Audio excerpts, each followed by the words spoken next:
जय श्री कृष्णा भक्तों, आप सभी का हमारे भक्ति चैनल में फिर से स्वागत है। आइए सुनते हैं योगिनी एकादशी के व्रत कथा और उसका समय।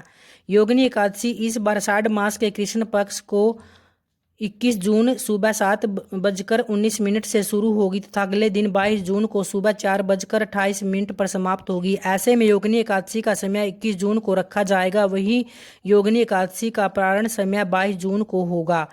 दोपहर 1:47 से शाम 4:35 पर होगा।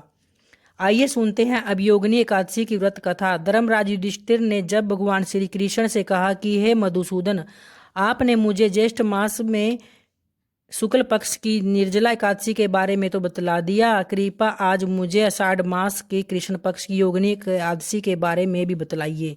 इस पर कृष्ण भगवान बोले, हे राजन, तो सुनिए। स्वर्ग धाम में अलकापुरी नाम का एक नगर था।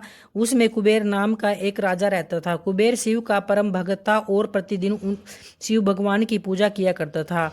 उसी नगर में हेम नाम का एक माली भी रहता था। वो पूजा के लिए राजा के महल में फूल लेकर आया करता था। उस माली की विशालाक्षी नाम की एक बहुत सुंदर पत्नी थी। एक दिन वो माली राजा की पूजा के लिए सरोवर से पुष्प तो ले आया, लेकिन अपनी पत्नी की तरफ आकर्षित होने के कारण वो अपनी पत्नी से हास्य विनोद रमण करने लगा और राजा को फूल देना भूल गया।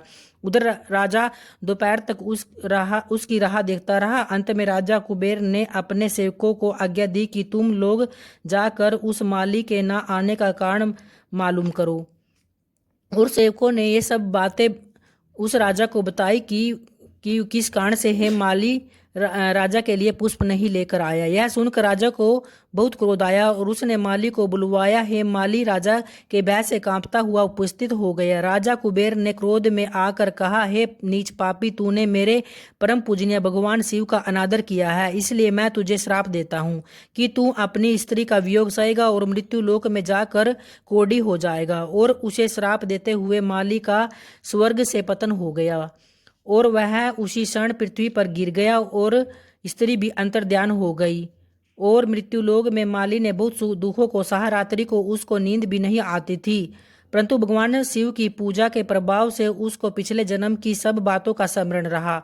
घूमते घूमते हेम माली एक दिन वह मार्कंडेय ऋषि के पास जा पहुंचा और ऋषि के पैरों में गिर पड़ा।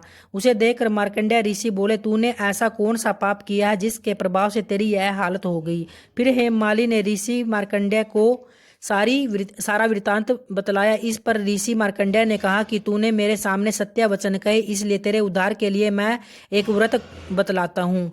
यदि तू आषाढ़ मास के कृष्ण पक्ष की योगिनी एकादशी का व्रत विधि पूर्वक करेगा तो तेरे समस्त पापों का नष्ट हो जाएंगे। यह सुनकर हेम माली बहुत प्रसन्न हो गया और मुनि को प्रणाम किया। ऋषि ने उसे प्रेम पूर्वक आशीर्वाद दिया। हेम माली ने ऋषि विधि पूर्वक योगिनी एकादशी का व्रत किया और इस व्रत के प्रभाव से वह अपने वही रूप में लौट आया और अपनी पत्नी के साथ सुख पूर्वक रहने लगा। तो ये थी योगिनी एकादशी की व्रत कथा।